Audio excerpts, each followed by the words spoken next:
이곳에 함께 하시는 그 주님을 바라보시면서 그 주님을 사모하시면서 또 인격적으로 이곳에 임재하시는 그 주님을 신뢰하며 함께 예배하는 시간이 되었으면 좋겠습니다.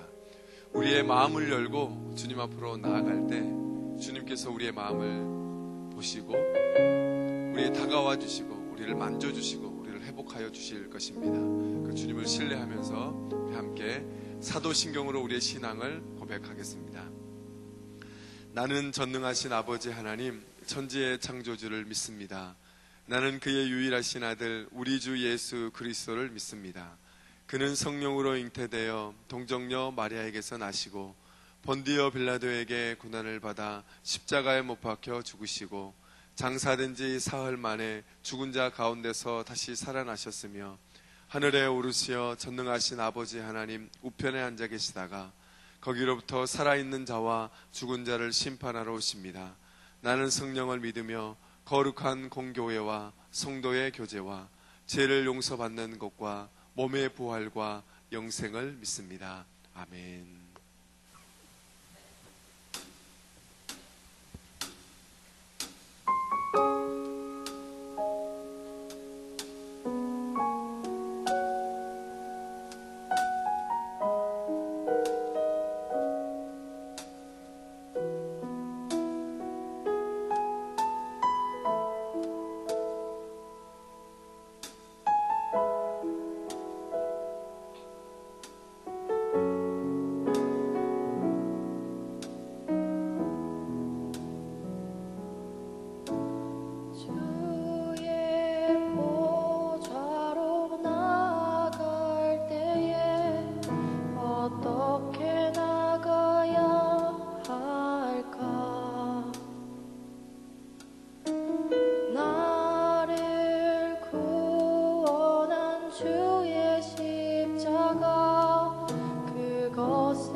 주의 그 사랑, 나를 부르신 주의 그 사랑, 그것을 믿으며 가네. 자격 없는 내 힘이 아닌, 자격 없는 내 힘이 아닌 오직 예수님의 보혈로, 자격 없는 내 힘이 아닌 오직 예수님의 보혈로,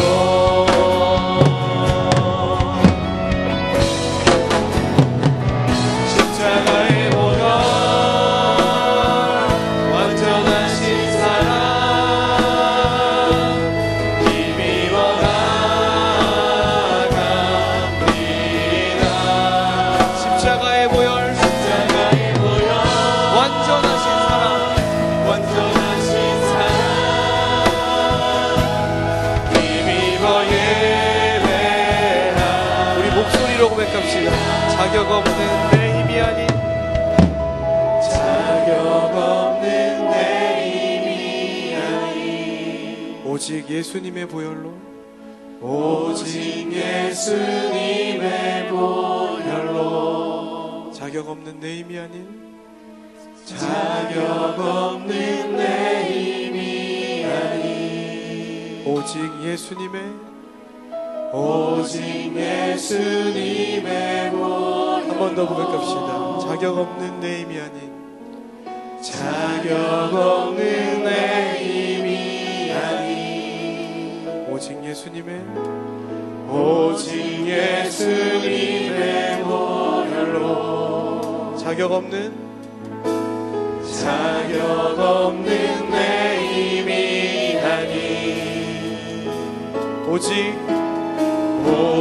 예수님의 보혈로.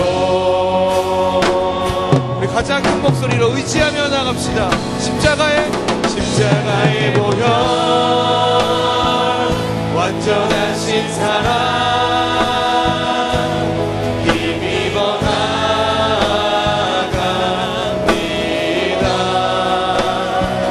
십자가의 보혈, 완전하신 사랑,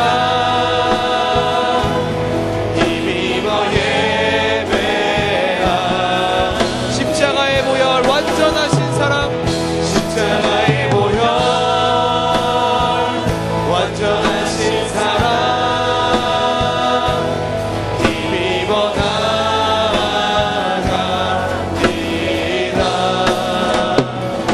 십자가의 보혈, 완전하신 사랑, 힘입어 예배합니다.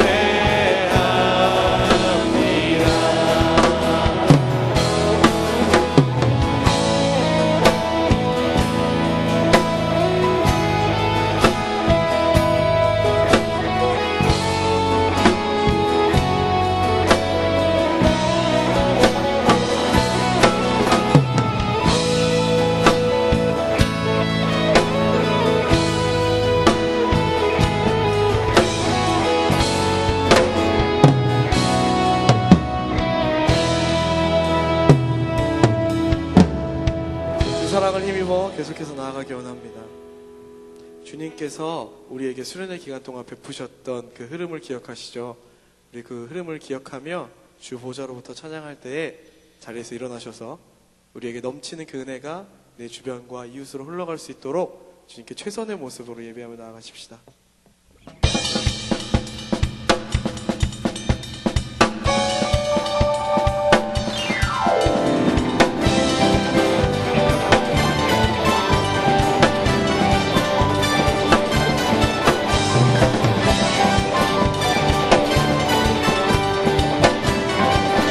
우리 함께 고백할까요? 주 보좌로 불평물이 흘러 닿는 것마다 새로워지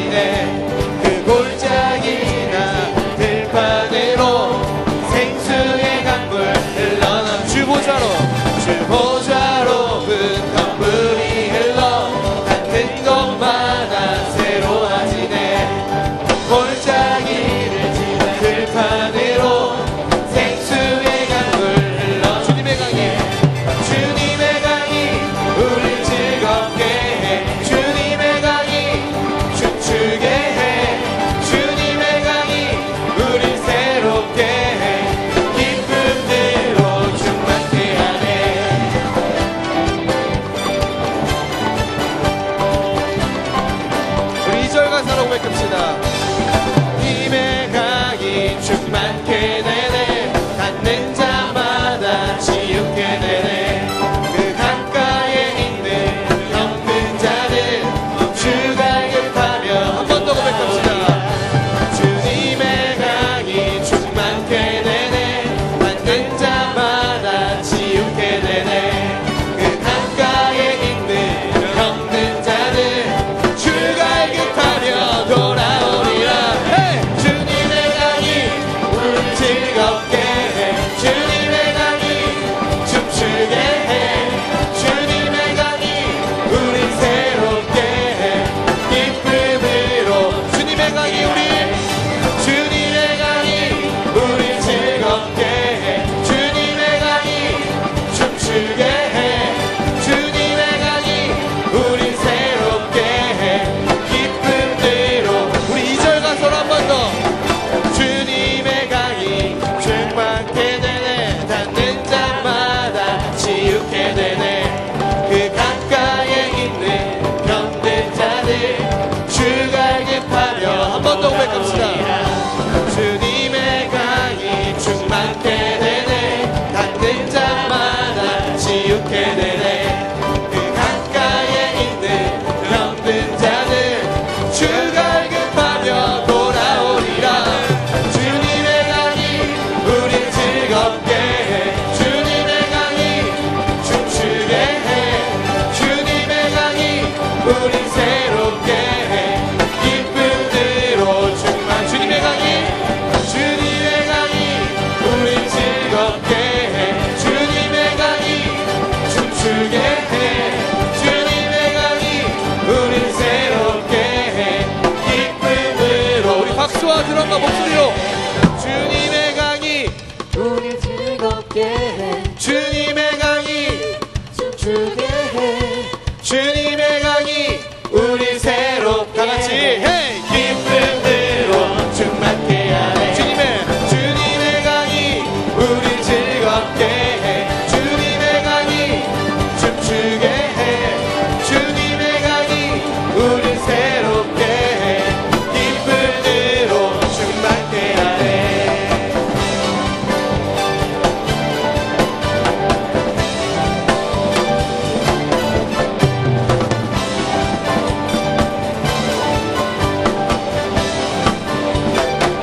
우리 하나님께 영광의 박수를 올려드립시다.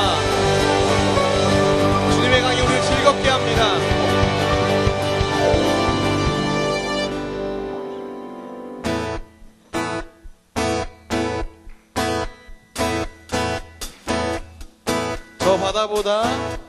저 바다보다도 더 넓고 저 산과 하늘보다 더 높은 주님의 은혜가 이곳에 가득해.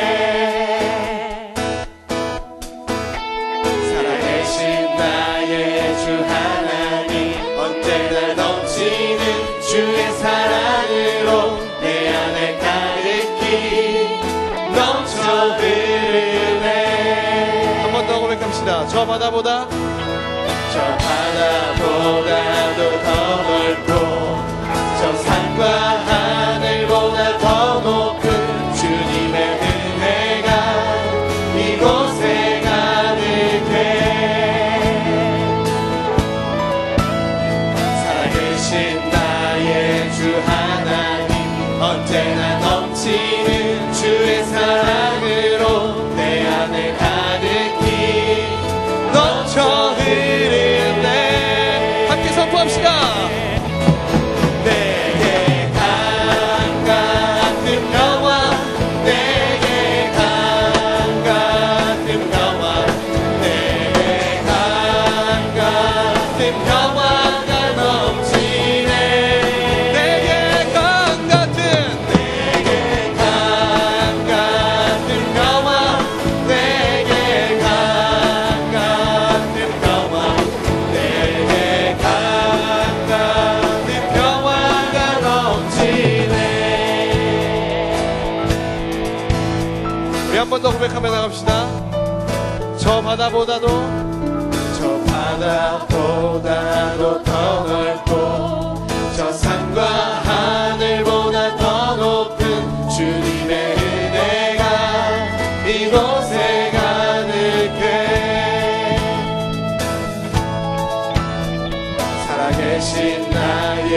주 하나님 언제나 넘치는 주의 사랑으로 내 안에 가득히 넘쳐 흐르네. 내게 강 같은 평화, 내게 강 같은 평화, 내게 강 같은 평화가 넘치네. 내게 강 같은 평화, 내게 강 같은 평화, 내게 강 같은 평화가 넘치네. 내게 강 같은 평화가, 내게 강 같은 평화, 내게 강 같은 평화, 내게 강 같은 평화가 넘치네. 우리 마지막으로 내게 강 같은, 내게 강 같은 평화, 내게 강 같은 평화, 내게 강 같은 평화가 넘치네. 우리들의 목소리로 내게 강 같은 평화, 내게 강 같은 평화, 내게 강 같은 평화가 넘치네. 내게 강 같은 평화, 내게 강 같은 평화, 내게 강 같은 평화가 넘치네.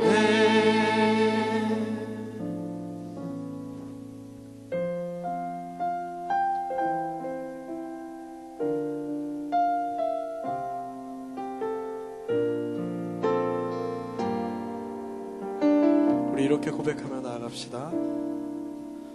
나는 하나님을 예배하네.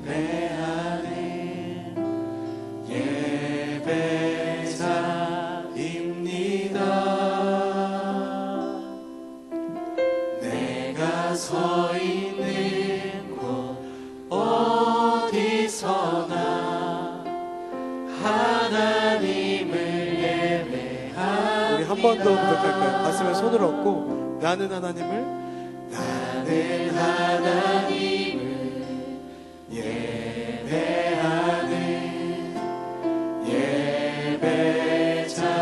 예배자입니다. 주님께서 우리를 그렇게 부르셨습니다.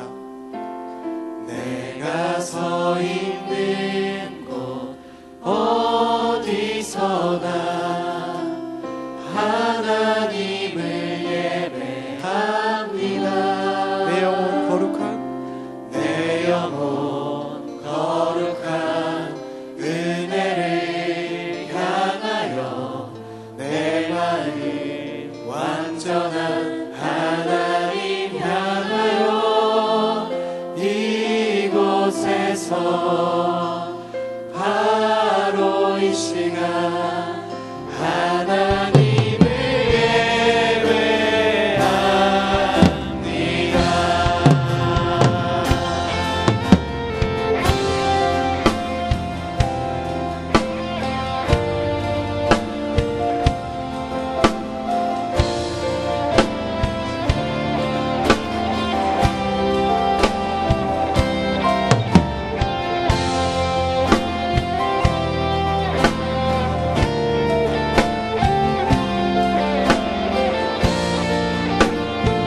우리 함께 고백합시다.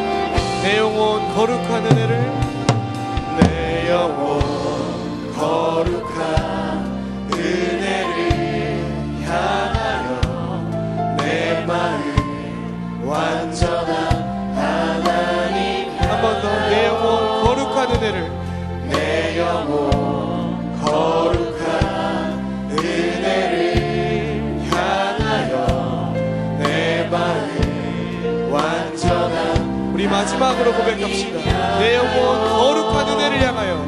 내 영혼 거룩한 은혜를 향하여 내 마음 완전한 하나님 향하여.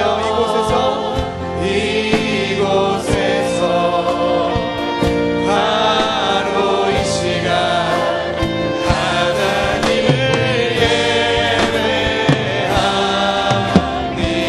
이곳에서 바로 이 시간, 이곳에서 바로 이 시간 하나님을 이곳에서 바로 이 시간, 이곳에서 바로 이 시간 하나님을 예배. 우리 잠잠하게 고백할까요? 이곳에서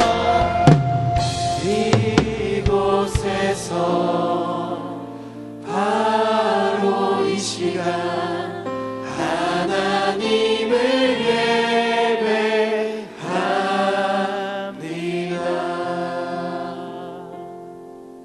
나의 평생에 단 한 가지 소원, 주의 아름다우심 보며 사랑 노래하는 것, 나의 왕 되신 주님의 얼굴 구하며 그 사랑 안에 머물러 사랑 노래합니다. 나의 평생에 단 한 가지 소원, 주의 아름다우심 보며 사랑 노래하는 것, 나의 왕 되신 주님의 얼굴을 구하며 나가십시오. 주님의 얼굴 구하며 그 사랑 안에 머물러. 우리 한 번 더 고백할까요? 사랑 나의 평생에 아멘. 나의 평생에 주님 바라보며 나가십시오. 소원, 주의 아름다우심 보며 사랑 노래하는 것, 나의 왕 되신 주님의 얼굴 구하며 그 사랑 안에 머물러 사랑 노래합니다. 나의 평생에 나의 평생에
삶을 주관하시는 하나님 아버지, 오늘도 우리가 예배자로 설 수 있도록 이 자리에 인도하여 주심에 감사드립니다. 이 시간 예배의 주인 되시는 하나님께 나아갈 수 있도록 하신 주의 크신 사랑에 또 감사드립니다. 하지만 한 주간을 돌아보면 하나님께서 주신 삶이라는 사실을 잊은 채 나를 위해 보낸 시간들이 많습니다. 하나님께 내어드리지 않고 내가 살아가는 거라 여기며 지은 죄들을 회개합니다.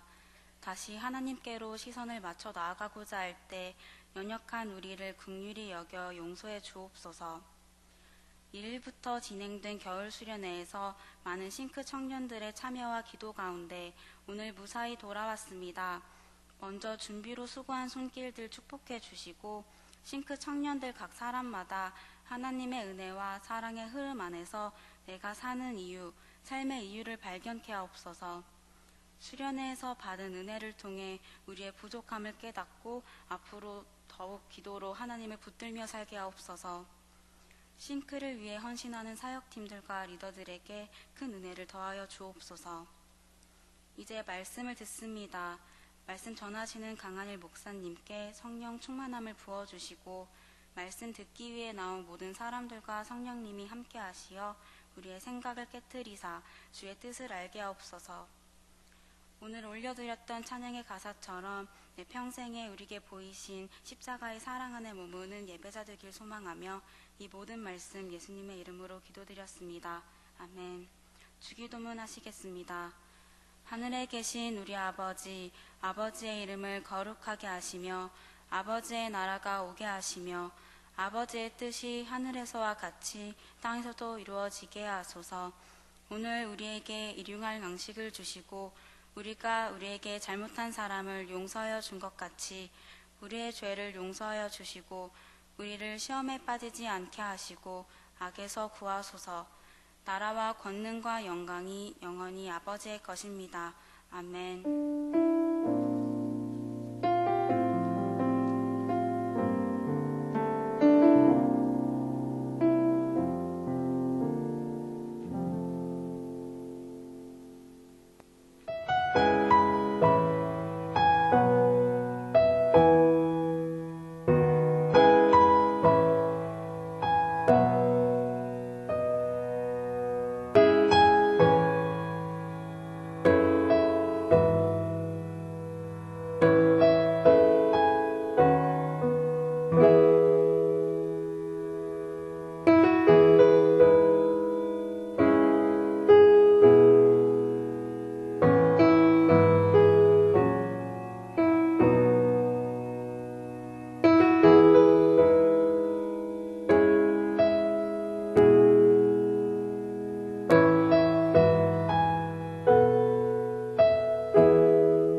만남의 가치가 있는 공동체, 함께하는 시간 동안 일상을 바라보는 게 재밌는 공동체. 싱크 청년부, 안녕하세요. 싱크뉴스입니다.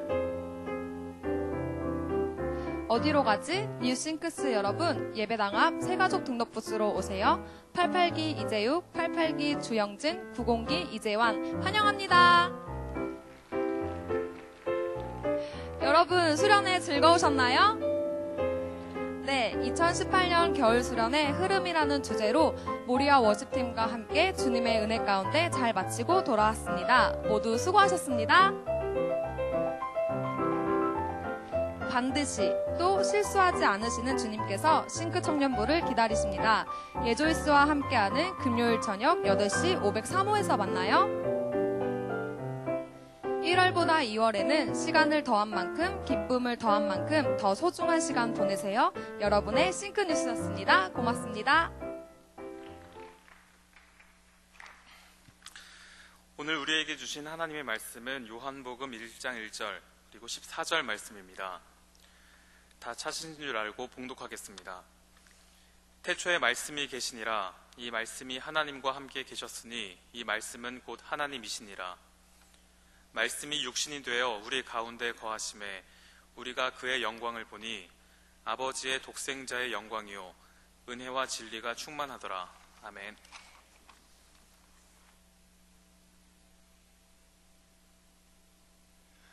반갑습니다. 오늘은 설교 제목이 묵상, 하늘과 일상이 만나는 신비라는 주제로 하나님 말씀 전하도록 하겠습니다. 우리 PPT를 좀 주실래요? 이 묵상에 대한 설교가 저희 교회에서 워낙 많이 묵상에 대해서 강조를 하니까 아마 이렇게 설교에 듣는 거는 아마 이렇게 쉽지 않을 건데 많은 말씀 묵상 학교에서 많이 들었을 것이고 하겠지만 오늘은 함께 이 묵상에 대해서 또 묵상이 갖는 이 가치에 대해서 한번 같이 나누고 싶었습니다. 왜 제가 설교 제목을 묵상, 하늘과 일상이 만나는 신비 이렇게 잡았고 또 요한복음 1장 또 1절 말씀과 14절 말씀을 택했는지 아마 설교가 진행되는 동안 함께 이해하실 수 있을 것입니다. 먼저 묵상이라는 단어가 어떤 뜻을 가지고 있는지 한번 그것부터 살펴보고 싶습니다. 묵상의 어원인데요. 이 묵상하다라는 이 말은 히브리 말로는 하가라는 뜻을 가지고 있습니다. 계속 그 다음 글씨 보이시나요? 히브리어로 하가라는 그런 단어를 가지고 있는데요. 성경에 이 단어를 치면 5번 정도가 이렇게 나와요. 근데 이 단어는 제가 여기에 올려놓은 것처럼 신음하다, 으르렁거리다 이런 뜻도 가지고 있고요. 또 말하다, 고려하다 이런 뜻을 또 가지고 있습니다. 그러니까 이 묵상하는 단어는 이 단순하게 우리 속으로 내면에서 하는 그런 어떤 신비적인 것이 아니라 이 묵상은 웅얼거리는 그런 모습에서부터 말하고 또 생각하고 하는 것까지 나아가는 이 모든 것을 통칭하는 개념이 이 하가라는 단어입니다. 그래서 묵상을 하는 사람들은 자연스럽게 다른 사람에게 다가가게 되어 있습니다. 왜냐하면 그 묵상을 언어로 계속 말로 표현하고 있기 때문에 그렇습니다. 어떤 모습을 이렇게 표현을 하자면 묵상을 하면 계속 그 입속에 무엇인가가 계속 말을 하고 있다는 거예요. 중얼거리고 있을 수도 있고 신음하는 모습으로 보일 수도 있고 동물의 입장에서는 으르렁거리는 모습을 볼 수 있고 그래서 이 묵상하다는 단어는 단순하게 우리의 생각으로 우리의 마음으로만 하는 우리가 흔히 생각하는 그런 묵상의 개념이 아니라 성경에서 말하는 묵상은 말하는 표현까지 생각하는 것까지 다 통칭하는 개념이 묵상하라는 단어입니다. 이 단어가 이제 구약에만 이렇게 나와요. 그런데 신약을 찾아보면 이 묵상하다라는 단어가 이렇게 나오지는 않아요. 그래서 어떤 분들은 이 묵상하다는 단어가 구약에만 나오니까 신약에는 없는 거 아니냐 이렇게 이야기할 수도 있을 거예요.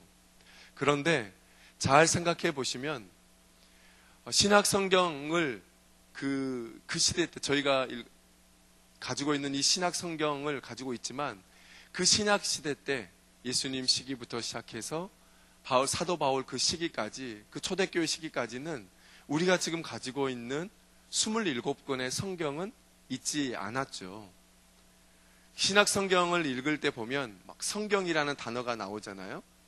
모든 성경은 막 이런 단어들이 나오는데 그 성경이라는 단어는 신약 성경을 가리키는 게 아니고 엄밀하게 말하자면 구약 성경을 가리키는 거죠.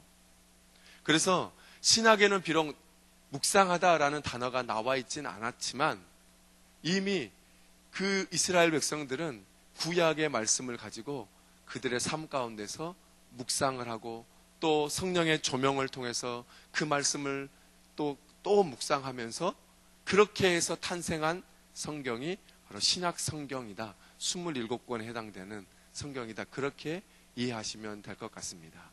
그래서 신약 성경에는 묵상하다는 단어가 나오진 않아요. 이게 구약에서 나오는 단어니까 이미 구약 성경을 신약의 성도들이 계속 묵상하니까 굳이 신약에서 묵상이라는 단어를 쓰지 않아도 이미 그들은 그들의 삶 가운데서 하나님의 말씀을 가까이 하고 묵상하며 살았다는 거예요. 그리고 그렇게 묵상한 결과가 우리가 가지고 있는 27권의 신약 성경이다. 이렇게 이야기하시면 될 것 같습니다. 그런데 신약에도 묵상하다라는 단어는 나와 있지는 않지만 그 묵상의 가장 정확한 표현을 말하는 그런 구절들이 있습니다. 누가복음 2장 19절 말씀인데요. 누가복음 2장 19절의 말씀에 그런 말씀이 있습니다. 그 다음 넘겨주세요. 예. 우리 다 같이 한 목소리 읽어볼까요? 시작. 마리아는 이 모든 말을 마음에 새기어 생각하니라.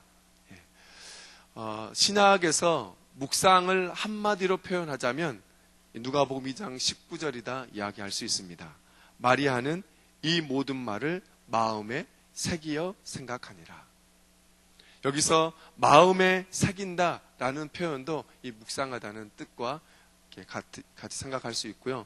또 거기에 새기어 생각한다 할 때 이 생각한다는 단어도 묵상이라는 말과 이렇게 비슷하게 생각할 수 있습니다. 마리아는 주님께서 또 천사들이 하는 그 말들을 마음에 깊이 묵상했다는 거예요. 그 묵상을 하려면, 마음에 새기려면 그 말을 자기의 입술에 달고 있어야 돼요. 저희가 어떤 것을 외우고 어떤 것을 또 익히기 위해서는 우리의 입술로 여러 번 반복을 하잖아요. 그것처럼 이 마리아는 하나님이 이 마리아에게 주시는 이 말씀을 계속 되새김질하면서 되새겼다는 거예요.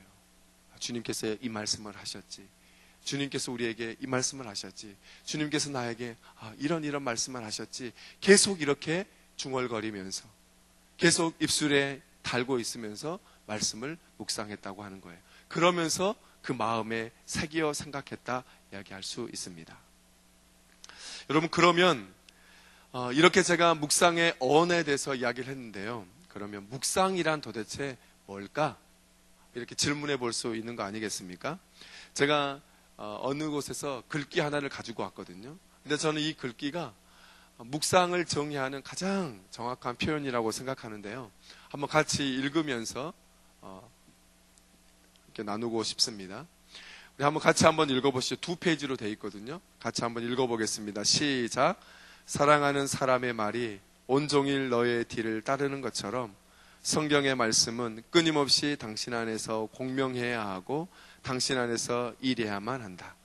당신이 사랑하는 사람의 말을 쪼개거나 분석하지 않고 그것을 받아들이는 것처럼 성경의 말씀을 받아들이고 마리아가 했던 것처럼 말씀을 당신의 마음 안에 움직이게 하라. 이것이 모든 것이다. 이것이 묵상이다. 네. 이게 무슨 말인 것 같으세요? 이 묵상이라는 건 하나의 연애편지와 같다는 거 아니겠어요? 우리가 연애편지를 받으면 그 연애편지의 전체적인 내용을 우리의 마음에 담으려고 노력을 하잖아요. 그걸 뭐 분석하고 이게 도대체 무슨 뜻일까? 이게 주석적으로 무슨 뜻일까? 이게 철학적으로 무슨 뜻일까? 그런 고민하지 않잖아요. 연애편지가 우리에게 주어지면 그것을 여러 번 읽으면서 그 전체적인 내용을 우리의 마음속에 계속 담아두려고 하잖아요. 그러면 그 연애편지가 우리의 마음에 들어오면 그 편지가 우리를 행복하게 계속 만들잖아요. 어느 순간 우리 가운데 생각나고 계속 그 글귀들이 생각나고 하는 게 연애편지의 힘이 아니겠어요? 어떤 분이 하나님의 말씀을 묵상하는 일을 그 연애편지와 사랑하는 사람들이 주고받는 이 편지에 비유를 했습니다.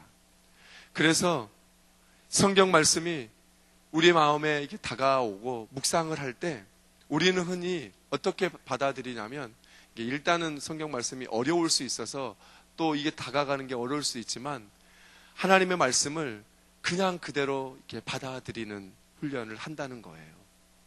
오늘 예를 들어서 본문 말씀을 읽으면 처음에는 얼른 이렇게 이해가 되진 않지만 그 말씀을 여러 번 읽으면서 계속 그 말씀을 되새기는 거예요. 처음에는 얼른 이해가 잘 되지 않으실 거예요. 이 말씀에 이해하는 배경도 잘 모르고 역사적인 배경도 잘 모르고 문화적인 배경도 잘 모르지만 이 말씀을 그냥 그대로 그냥 쭉 받아들이는 거예요. 그 말씀을 계속 되새기다 보면 그 말씀이 우리의 마음 안에 그냥 쑥 들어옵니다. 우리의 마음에 일단 들어와요. 그런데 그 말씀을 온전하게 우리가 잘 이해하지는 못하고 있다 할지라도 그 말씀이 우리 안에 있어요. 그런데 어느 순간에 그 말씀이 자기 자신을 펼쳐 보이기 시작합니다. 주님의 말씀이 펼쳐 보이기 시작해요. 자기 자신을 드러냅니다. 우리가 막 연구하려고 이거를 막 스터디해서 하는 그런 게 아니라 그 말씀 그대로 우리의 마음 안에 쑥 담가 놓으면 어느 순간에 그 말씀이 살아서 우리 안에 움직이기 시작하는 거예요. 그래서 그 말씀이 능력이 되고 힘이 되는 거예요. 처음에는 그 말씀을 우리가 읽는 거잖아요. 우리가 읽는 것처럼 생각할 수 있는 거 아니겠어요? 오늘 또 저희가 요한복음 1장 1절과 14절을 저희들이 읽었잖아요. 그런데 묵상을 하다 보면 우리가 처음에는 읽은 것 같지만 우리의 마음 안에 담고 있는 이 말씀이 어느 순간에 그 말씀이 우리 자신을 읽는 그런 시기가 다가옵니다. 여러분, 그래서 이 묵상은 놀라운 능력을 가지고 있어요. 여러 분들이 묵상에 대해서 여러 가지 정리를 했어요. 묵상은 말씀이 우리 안에서 다시 말씀이 되고 늘 새롭게 살아나게 하는 뛰어난 방법이다. 하나님의 강력한 말씀을 우리 안에 메아리치게 하는 방법이다. 이렇게 표현도 썼어요. 그리고 묵상이라는 단어를 이렇게도 표현을 썼습니다. 묵상은 하나님의 말씀이 삶으로 들어오게 하는 것이다. 말씀은 깊은 우물과 같아서 그 물을 깃는 가장 좋은 방법은 묵상이라는 두레박뿐이다. 여러분, 혹시 여러 곳에서 두레박에 대해서 아마 보셨을 것인데요. 이 두레박은 깊이 있는 그 물을 길러내는 도구이잖아요. 그곳에 던져서 물을 우리가 먹을 수 있는 곳으로 끌어당기는 거, 이게 두레박의 역할이잖아요. 묵상은 바로 그런 역할이라는 거예요. 하나님의 말씀을 처음에 우리 안에 넣는 것이 힘들지 그 말씀을 우리 안에 오래 묵상하고 읽고 가까이 하고 우리의 마음판에 자주 접하게 되면 어느 순간에 그 말씀이 우리 안에서 메아리치기 시작해요. 말씀이 역사하기 시작해요. 말씀이 우리 안에서 꿈틀거리기 시작해요. 그래서 예전에는 하나님의 말씀이 능력이 있다, 앞에서 설교하시면서 아니면 또 히브리서 말씀에 하나님의 말씀은 살아있고 운동력이 있다, 이런 말씀들을 많이 접하는데 이게 잘 경험이 되지 않고 하나님의 말씀이 살았다는 게 도대체 무슨 말이야? 하나님의 말씀이 운동력이 있다는 게 도대체 무슨 말이야? 이게 잘 이해가 되지 않았는데 여러분, 묵상하다 보면 그 말씀을 내 마음속에 담기 시작하면 그게 잘 이해가 되지 않는다 할지라도 그걸 내 마음속에 담고 있으면 어느 순간부터 그 말씀이 내 안에서 꿈틀거리기 시작한다는 거예요. 운동력을 갖기 시작한다는 거예요. 그러면서 그 말씀이 우리의 상처난 부위를 보기 시작해요. 우리의 연약한 부분을 보기 시작해요. 그러면서 상처난 부위는 그 말씀이 우리를 치료해 주셔요. 그리고 우리의 연약하고 힘들어 있고 지쳐 있는 사람들은 이 말씀이 우리를 격려해 주기 시작합니다. 말씀은 그래서 놀라운 능력을 가지고 있어요. 헨리 나우엔이라는 분은 묵상을 이렇게 이야기를 했어요. 묵상은 당신의 상황 속에서 당신에게 주실 독특한 말씀이 하나님께 있다는 깊은 확신을 품고서 경건하게 차근차근 읽는 것이다. 좀 어렵죠. 한국말로 번역된 걸 그대로 가져와서 그렇지만 조금 어려울 수 있는데 이런 말이죠. 우리가 살아가는 모든 상황 속에서 우리가 묵상하는 그 말씀을 통해서 하나님이 지금 나에게 말씀하신다 라는 그것을 확신을 가지고 우리가 말씀을 묵상한다는 거, 그 말씀 아니겠어요? 하나님의 말씀, 이 66권은 2000년 전에 기록되고 또 선포된 말씀들이잖아요. 오늘 우리에게 쓰여진 말씀은 아니에요. 2000년 전에 쓰여진 말씀인데 되게 좀 오래된 간격을 가지고 있는 말씀이잖아요. 여러분, 그런데 말씀을 묵상하는 사람들은 어떻게 묵상하냐면 그 2000년 전에 하나님께서 이스라엘 백성들과 초대교회 성도들에게 말씀하셨던 그 말씀을 통해서 오늘 지금 나에게 말씀하신다라는 그런 확신을 가지고 있는 사람이 묵상하는 사람들의 묵상 방법이에요. 어떻게 그렇게 받아들이는 줄 아세요? 하나님은 어제나 오늘이나 영원토록 동일하시기 때문에 그래요. 오늘 우리가 믿는 하나님은 예전에 이스라엘 백성들과 함께 하셨고 그들과 함께 하시면서 이스라엘 백성들에게 말씀하신 그 하나님이세요. 그 하나님에 대해서 기록한 게 구약 39권이잖아요.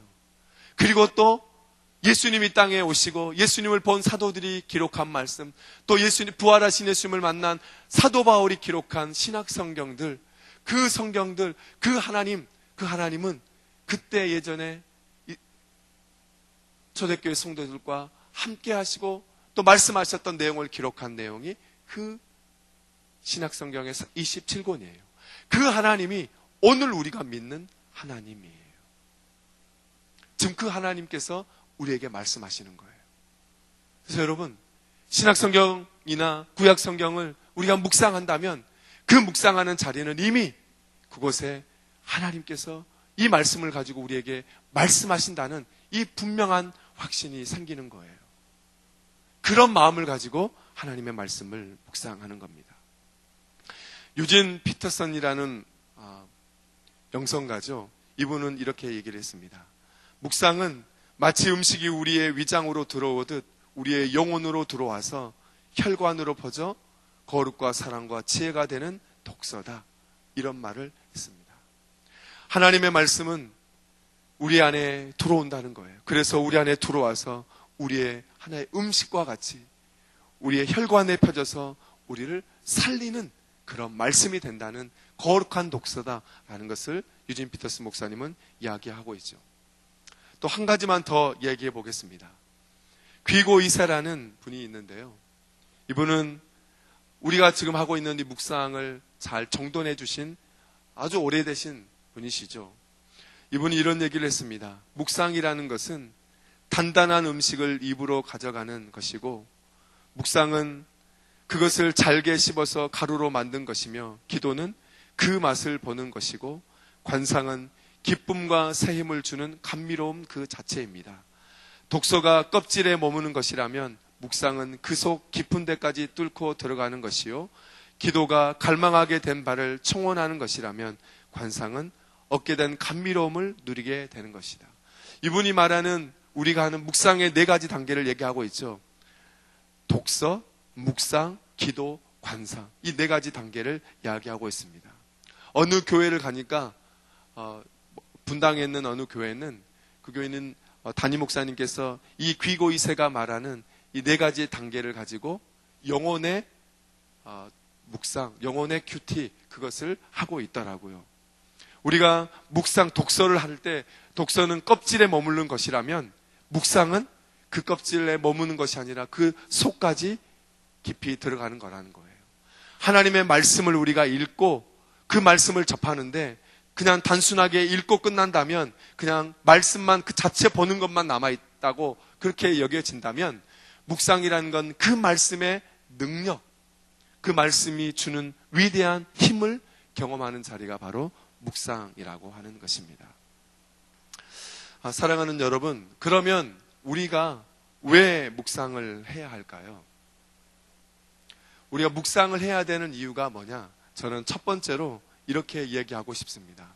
첫 번째는 우리가 왜 묵상을 해야 되는가? 그건 우리가 그리스도인이기 때문에 묵상을 해야 합니다. 왜 그리스도인이기 때문에 묵상을 해야 되느냐? 저는 이 표현이 너무너무 중요하다고 봅니다. 여러분, 그리스도인들은 어떤 사람들이냐면, 그리스도인들은 한마디로 말하자면 예수 그리스도를 따라가는 사람이에요. 그렇죠? 그리스도인들은 예수님을 따라가는 사람들이죠. 여러분, 그러면 예수님을 따라가는 사람이 그리스도인이라고 한다면 그 예수님을 따라간다는 그 삶이 우리 어디서 그것을 접할 수 있을까요? 신약 성경 시대 때 예수님이 인간의 몸을 입고 이 땅에 오실 때는 예수님이 제자들을 보면서 너희는 나를 따라오너라 이렇게 육신의 목소리로 제자들에게 말씀하셨을 거예요. 그러면 제자들은 그 예수님의 소리를 듣고 예수님을 따라갔습니다. 그런데 오늘날 우리는 그러면 예수님의 소리를 어디에서 듣게 되는 거죠? 예수님께서 우리를 부르시는 소리, 나를 초대하는 소리, 나를 부르시는 그 소명의 자리가 어디서 발견할 수 있을까요? 여러분, 그것은 말씀입니다. 말씀 가운데서 우리에게 주님께서 말씀하시죠. 그런데 예수님이 육신에 오실 때 육신의 목소리로 우리를 부르시는 그것과 말씀으로 우리를 부르시는 것, 이 두 가지 중에 어떤 게 중요한가 이렇게 질문해 본다면 중요하다, 어떤 게 중요하다 이렇게 이야기하기가 힘들 정도예요. 왜냐하면 예수 그리스도는 말씀 그 자체이기 때문에 그래요. 오늘 본문이 그것을 이야기하는 거잖아요. 오늘 본문은 하나님이신 분이 인간이 되신 거예요. 그런데 그 표현을 어떻게 표현을 쓰냐면 말씀이 육신이 되셨대요. 말씀 자체가 누구시냐면 예수 그리스도라는 거예요. 그분이 육신에 몸을 입고 오신 사건이 예수 그리스도의 성육신 사건이에요. 근데 그분은 이제 하나님 우편에 올라가시고 성령님을 통해서 우리에게 주시는 메시지가 뭐냐면 그 말씀 자체를 우리에게 허락해 주셨다는 거예요. 여러분, 그래서 우리가 말씀을 묵상한다는 건 어떤 의미를 가지고 있냐면 하늘과 일상이 만나는 그 자리, 그 자리를 경험하는 게 바로 이 말씀을 묵상하는 자리예요. 우리가 묵상하는 이 순간은 어떤 순간이냐면 하늘과 이 일상이, 땅이 만나는 자리예요. 놀라운 시간이죠. 그래서 우리가 단순하게 지금 우리 교회에서 에스겔을 묵상하고 있지만 이 에스겔 말씀을 묵상하는 이 자리가 여러분에게는 어떻게 다가올지 모르지만 저는 그 말씀하는 순간순간이 하늘과 하나님과 인간이 만나는 자리, 하늘과 이 우리가 살아가는 평범한 일상이 만나는 거룩한 신비가 있는 그 자리가 바로 말씀의 묵상의 자리라고 저는 믿습니다. 여기에 계시는 우리 싱크 공동체 그리고 성도님들 한 분 한 분들이 여러분의 삶 안에 하늘과 일상이 만나는 그런 신비가 있는 그런 삶이 되시기를 주님의 이름으로 간절히 축복합니다. 오늘 제가 왜 묵상해야 되느냐 하시면서 그리스도인이기 때문이라는 그런 주제를 던졌습니다. 그리스도인은 주님을 따라가는 삶이에요. 주님을 따라갑니다. 그럼 주님을 따라가는 것을 어디서 배울 수가 있는 거죠? 그건 성경을 통해서 배울 수 있는 거죠. 성경을 봐야죠. 성경을 묵상해야죠. 그래야지 우리가 예수님이 원하시는 게 무엇이고 예수님이 어떤 삶을 사셨고 어떤 걸 좋아하시고 어떤 걸 행복해 하시고 어떤 걸 슬퍼하시는지를 알 거 아니겠어요? 우리가 성경을 읽어야 그래야 거기서 예수님이 나아가려고 하는 방향을 보고 우리가 따라가는 거 아니겠어요? 그래서 여러분, 왜 묵상해야 되느냐? 왜 하나님의 말씀을 읽어야 하느냐? 왜 하늘과 일상이 만나는 이 묵상의 자리로 우리가 나아가야 되느냐? 그것은 우리가 그리스도인이기 때문에 그렇다는 거예요.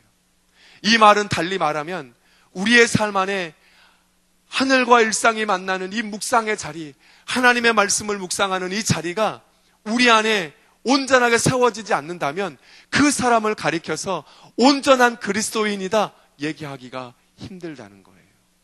왜 힘들까요? 그들이 믿는 신앙은 성경에서 말하는 신앙이 아닐 수 있기 때문에 그래요. 성경을 1년에 한 번도 읽지 않고 한 주간에 한 번도 읽지 않은 사람이 어떻게 주님의 뜻대로 살아갈 수 있겠습니까? 어떻게 주님의 마음을 알 수 있겠어요? 그리고 성경에서 말하는 하나님을 어떻게 알 수 있겠어요? 성경을 읽지 않고 말씀을 묵상하지 않으면, 그렇지만 그렇게 하면서 신앙생활 하는 사람이 너무너무 많아지면 그 그 사람들이 믿는 하나님은 성경 66권에서 말하는 하나님일까요? 아니면 우리가 만들어낸 하나님, 아니 이런 하나님이었으면 좋겠다, 우리가 생각해서 만들어낸 그런 하나님이 아닐까요? 여러분, 신앙생활 하면서 이 말씀을 읽는다는 게 너무너무 중요합니다. 주님을 따라가는 게 신앙생활이다, 그리스도인이다. 아니, 그리스도인들의 정확한 정의가 뭐냐면 예수 그리스도가 주인인 사람들, 예수님이 주인인 사람을 가리켜서 그리스도인이라고 칭하죠. 교회를 나오는 사람이 그리스도인이 아니에요. 예배를 드리는 사람이 그리스도인이 아니라, 모태신앙을 가진 사람이 그리스도인이 아니고, 어느 대학성 선교에서 전도를 받아서 한번 전도지에 따라서 복음을 들었다고 해서 그 사람이 예수를 그리스도인이라 칭하는 게 아니고요. 그리스도인은 누구냐면, 그리스도인은 예수님이 나의 주인인 사람들이에요. 내 삶의 모든 주도권이 예수 그리스도에게 있는 사람을 가리켜서 그리스도인이라고 합니다. 그래서 제가 왜 묵상해야 되느냐, 그리스도인이라고 말하는 이유가 바로 여기에 있어요. 그리스도를 주인으로 모시고 산 사람들이 어떻게 성경을 읽지 않고 주님의 마음을 이해하지 못하고 주님이 원하시는 게 무엇인지, 주님의 뜻이 무엇인지, 내가 오늘 살아가는 한 걸음 한 걸음 속에서 주인이 정말 내 삶 속에서 무엇을 원하시는지 어떻게 묻지 않고 살아갈 수 있겠습니까?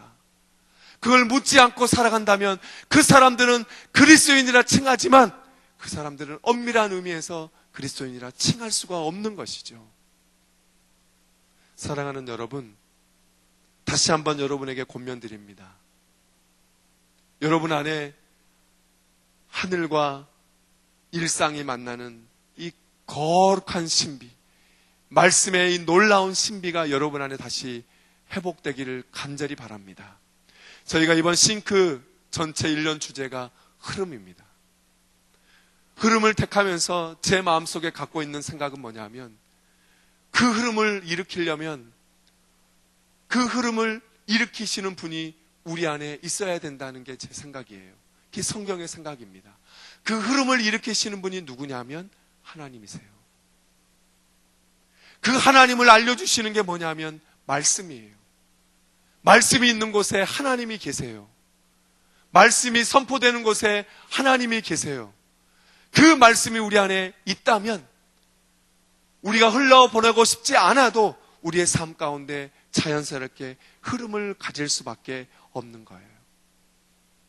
사랑하는 여러분, 여러분 안에 다시 한번 말씀이 회복되기를 간절히 소망합니다. 묵상을 회복하시길 바랍니다.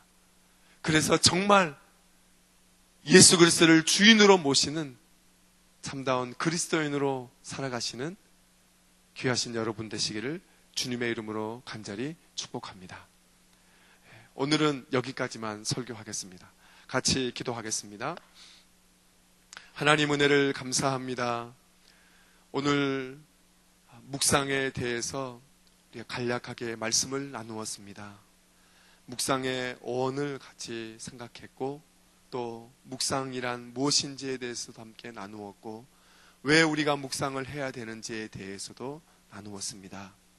하나님, 우리가 묵상을 해야 되는 이유가, 첫 번째 이유가 그리스도인이기 때문입니다. 하나님, 예수 그리스도를 나의 주님으로 모시고 살아가는 그리스도인들이 정말 주님이 무엇을 원하시고 주님이 무엇을 바라시는지를 분명히 알지 못하고 어떻게 그리스도인으로 살아갈 수 있겠습니까? 나의 주님, 나의 주인이 무엇을 원하시는지 날마다 묻고 날마다 묵상하며 하루하루 살아가는 우리 싱크 공동체가 될 수 있도록 도와주옵소서. 다시 한번 그 말씀의 묵상이 우리의 삶 가운데 회복되어서 그 말씀이 일으키시는 거룩한 흐름이 우리의 일상 가운데 거룩하게 흘러가게 하여 주옵소서. 다시 한번 이 말씀을 듣고 헌신하는 우리 귀한 공동체가 되게 하여 주옵소서. 예수님의 이름으로 기도합니다. 아멘.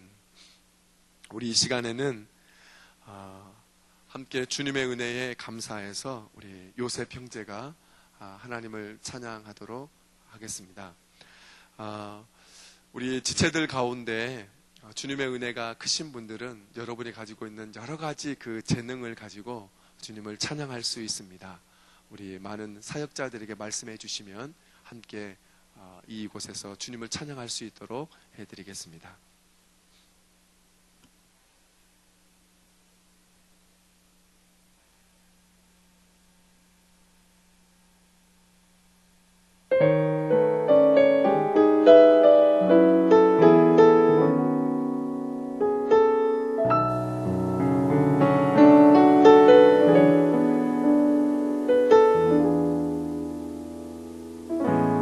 참 고마운 친구 나의 예수님, 나는 깨지기 쉬운 질그릇과 같으나 때론 낙심해도 포기치 않음은 예수의 생명이 내 안에 있기에 내 삶의 동행자 나의 예수님, 나는 기대가 없는 어린 나귀 같으나 늘 쓰러지나 다시 일어남도 예수의 생명이 내 안에 있기에 나의 약함은 나의 자랑이요, 나의 실패는 나의 간증이요, 나의 아픔은 나의 영광이니 그 부르심 따라 내가 걸어갑니다. 내 삶의 동행자 나의 예수님, 나는 기대가 없는 어린 나귀 같으나 늘 쓰러지나 다시 일어남도 예수의 생명이 내 안에 있기에 나의 약함은 나의 자랑이요, 나의 실패는 나의 간증이요, 나의 아픔은 나의 영광이니 그 부르심 따라 내가 걸어갑니다. 나의 약함은 나의 자랑이요, 나의 실패는 나의 간증이요, 나의 아픔은 나의 영광이니 그 부르심 따라 내가 걸어갑니다. 나 가난함은 나의 상급이요, 나 미련함은 나의 간증이요, 나 쓰러짐이 나의 고백이니 그 부르심 따라 내가 걸어갑니다.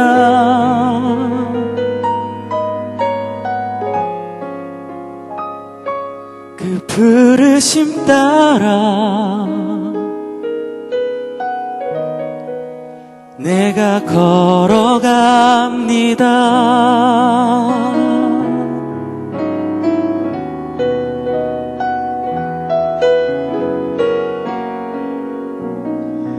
우리 요셉 형제의 삶 가운데 역사하시는 우리 하나님께 영광을 올려드리겠습니다. 할렐루야.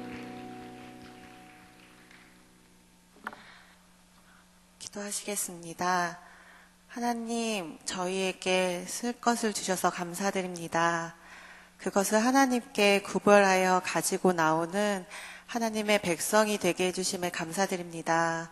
하나님의 나라를 위해 하나님의 사랑이 온전히 흘러가도록 이 예물을 사용하여 주시옵소서. 적은 물질이지만 하나님의 나라를 위해 사용되는 것이 저희에게 기쁨이고 축복이 되기를 원합니다.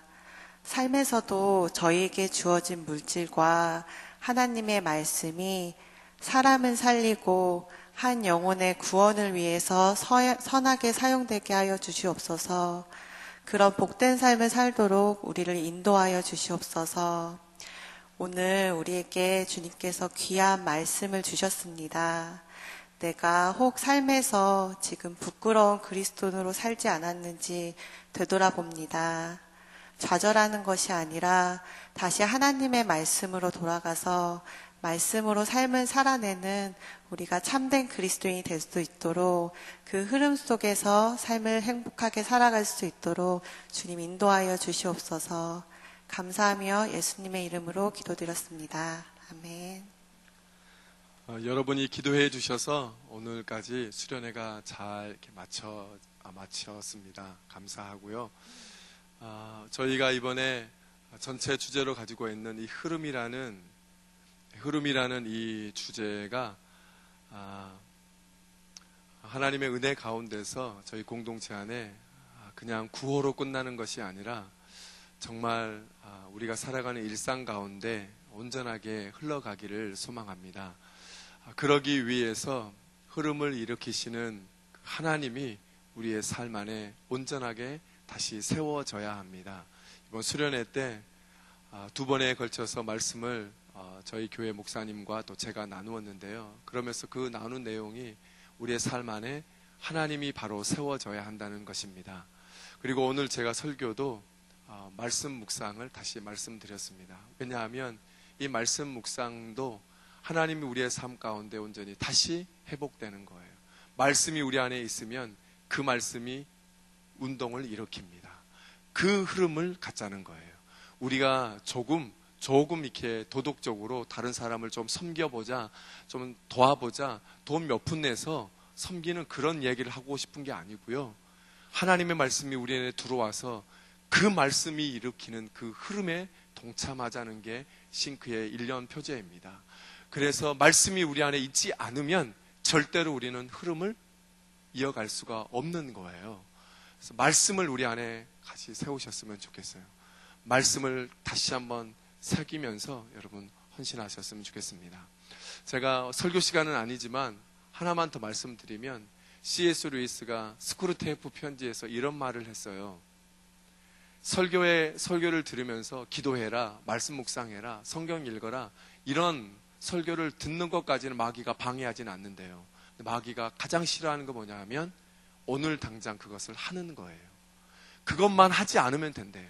오늘 설교를 들으면서 그래 묵상 좀 해보자, 그래 묵상하면 좋겠구나, 이런 생각을 드는 거는 괜찮다는 거예요. 얼마든지 오케이 놔둔대요. 그래서 생각을 해도. 그런데 행동으로만 옮기지 않게 하면 된대요. 여러분 삶 가운데 이 사탄을 이기시기 바랍니다. 그래서 여러분 삶 가운데 옮기시기 바랍니다. 당장 지금 말씀을 묵상하시고 여러분에게 은혜되는 말씀, 아니 신년에 송구영신 예배 때 받았던 그 말씀이라도 여러분 그것을 여러분 마음속에 집어넣으세요. 계속 이야기하고 묵상하면서. 그러면 그 말씀이 여러분의 삶에서 흐름을 일으키실 겁니다. 그것을 경험하는 한 해가 되시기를 주님의 이름으로 간절히 축복합니다. 우리 다 함께 일어나셔서 우리 찬양하고 제가 축도하겠습니다.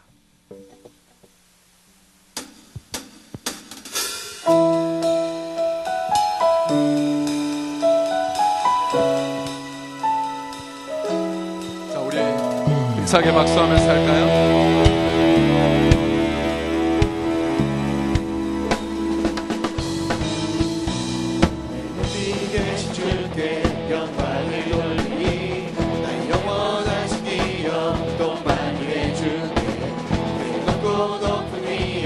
말로 다 못해도 내 삶으로 드리고 싶어.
이제는 예수 그리스도의 은혜와 하늘 아버지의 크신 사랑과 성령님의 인도하심이 오늘 주님의 말씀을 듣고 하늘과 일상이 만나는 그 신비의 자리로 날마다 나아가기로 다짐하는 모든 지체들 위해 지금부터 영원토록 함께 하옵시기를 간절히 축원하옵나이다.